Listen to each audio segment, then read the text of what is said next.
Hi guys. Sully was asking if you started writing young, does it make it easier to call yourself a writer now? And that got me thinking about the kind of stuff I wrote when I was young. And I actually went back and looked through some of the things I wrote.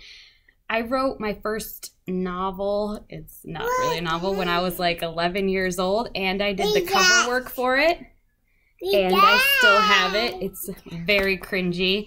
But reading through it kind of made me start thinking about why I started doing this, why I wanted to start writing stories in the first place.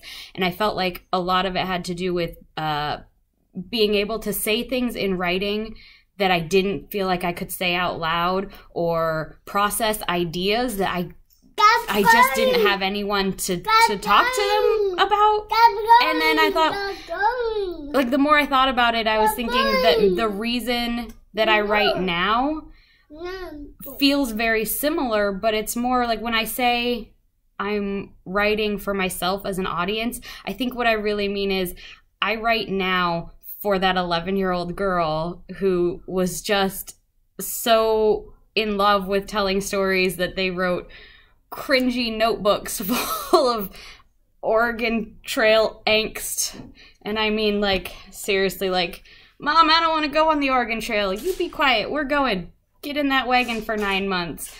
And I wanted to know, what was it that brought you guys into writing? Were you just sitting around one day and thought, think I'll write a book? Or was there an assignment that sparked your interest in it? Or, like, have you just always had this passion to tell stories? Or was it kind of an introvert thing where you didn't have anyone else to say these things to, so you were basically writing stories for yourself?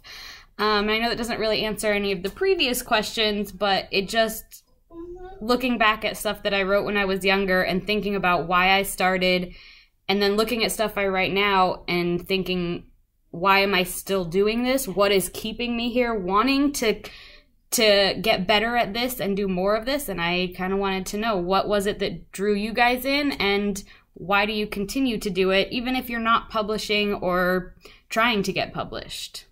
Bye.